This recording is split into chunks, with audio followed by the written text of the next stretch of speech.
Assalamualaikum warahmatullahi wabarakatuh. Kembali lagi bersama saya Primatena Ayu Wulandari dalam pembelajaran matematika wajib tentang persamaan dan pertidaksamaan nilai mutlak linier satu variabel.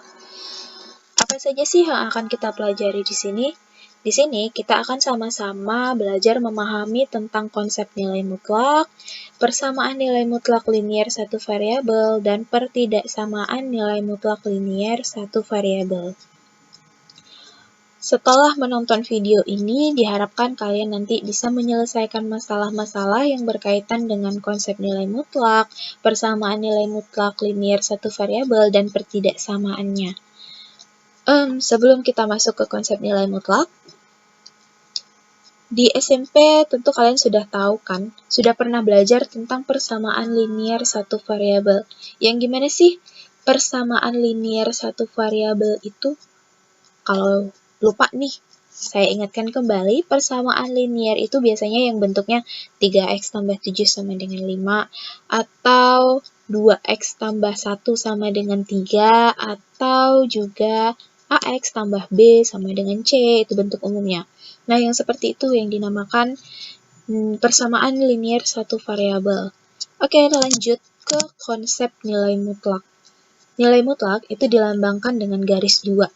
Jadi, di situ contohnya nilai mutlak X. Kita bacanya nilai mutlak X.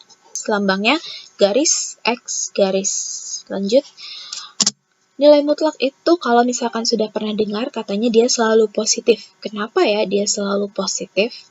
Nilai mutlak berkaitan erat konsepnya dengan jarak. Kenapa jarak? Pernah nggak sih kalian mendengar penyebutan jarak? Oh, jarak dari rumah saya ke sekolah itu negatif 4 km. Nggak pernah kan? Nilai mutlak X itu dikatakan jarak antara titik 0 ke titik X pada garis bilangan. Contohnya di bawah sini ada garis bilangan. Yang pertama ada 0 ke 5, kemudian ada 0 ke negatif 7. Dari 0 ke 5 itu jaraknya 5 satuan. Kemudian dari 0 ke negatif 7 itu jaraknya 7 satuan. Nah, kalau misalkan kita masukkan dia ke dalam nilai mutlak negatif 7. Nilai mutlak negatif 7 itu sama dengan 7. Kenapa seperti itu? Karena dari 0 ke negatif 7 itu jaraknya ada 7 satuan. Kalau nggak percaya, hitung ya sama-sama. 1, 2, 3, 4, 5, 6, 7. 7 satuan. Kemudian nilai mutlak 5 artinya jarak dari 0 ke 5. Jarak dari 0 ke 5 berarti ada 5 satuan. 1, 2, 3, 4, 5. Nah, seperti itu. Lanjut, kita masuk ke definisi umum dari nilai mutlak. Nilai mutlak itu didefinisikan seperti ini. Nilai mutlak X ada 2. Yang pertama, positif X. Jika nilai X-nya itu lebih dari atau sama dengan 0, kemudian ada negatif X jika X-nya itu kurang dari 0. Kenapa seperti itu? Nanti kita bahas di contoh soal saja. Kemudian yang kedua, nilai mutlak AX tambah B ini dalam bentuk persamaan linier. Sama juga, ada 2 definisinya. Yang pertama positif, yang kedua negatif dari persamaannya itu sendiri. Yang positif, kalau misalkan X-nya lebih dari sama dengan 0. Yang negatif kalau misalkan X-nya kurang dari 0. Next, masuk ke contoh soal. Tentukan nilai mutlak dari soal-soal berikut. Soal yang pertama, nilai mutlak 2 dan nilai mutlak negatif 2. Kemudian yang kedua, nilai mutlak X tambah 4 dan nilai mutlak X kurang 4. Kita kerjakan sama-sama ya.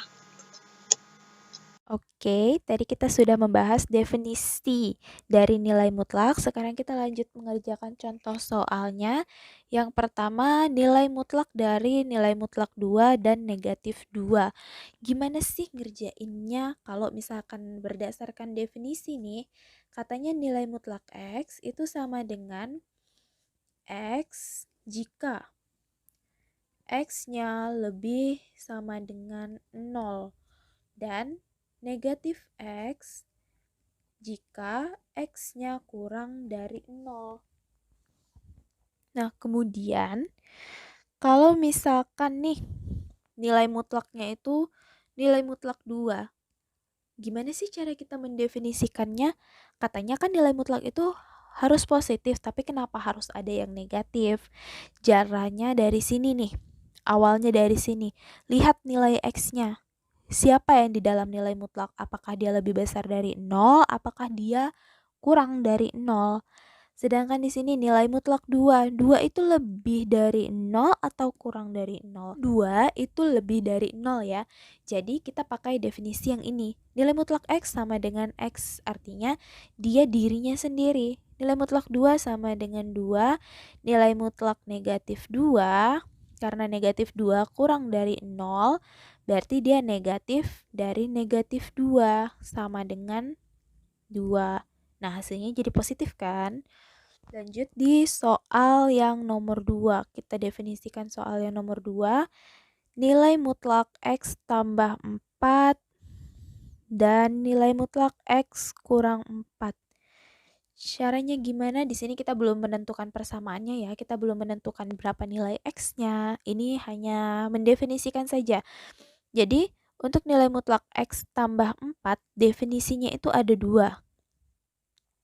Katanya ada yang positif, berarti X tambah 4, ada juga yang negatif.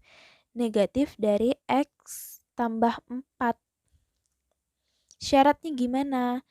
Jika X-nya itu harus lebih besar dari siapa sih? Supaya dia terdefinisi positif. Nah, supaya dia terdefinisi positif, otomatis X-nya harus lebih besar atau sama dengan negatif 4. Kenapa seperti itu, Bu? Nanti Ibu jelaskan. Terus berarti yang ini yang di bawahnya. Supaya dia terdefinisinya negatif, X-nya harus kurang dari negatif 4. Nilai mutlak X kurang 4. Definisikan sama-sama. Kita definisikan. Untuk yang positif, X kurang 4. Untuk yang negatif, negatif X kurang 4. Syaratnya supaya dia positif, supaya dia terdefinisi negatif itu bagaimana? Yang pertama, ini untuk yang positif. X-nya harus lebih sama dengan berapa sih supaya dia minimal sama dengan 0 atau lebih dari 0. Kalau misalkan di sininya tetap kita buat 0 X-nya, itu kan dia bakal jadi negatif 4 ya. Nah, berarti dia harus lebih dari itu. Caranya bagaimana? Masih sama kayak yang di atas tadi. Ibu coret di sini aja. X kurang 4 lebih sama dengan 0. Dia harus lebih dari ini. Berarti X lebih sama dengan 4. Karena kalau misalkan X-nya 4, 4 kurang 4 sama dengan 0. 5 kurang 4 sama dengan 1, lebih dari 0. Jadi X lebih sama dengan 4. Untuk yang negatif, X-nya kurang dari negatif 4. Sampai di sini semoga mengerti, semoga bisa dipahami. Apakah terima kasih atas perhatiannya, semoga bisa membantu, semoga sukses selalu. Assalamualaikum.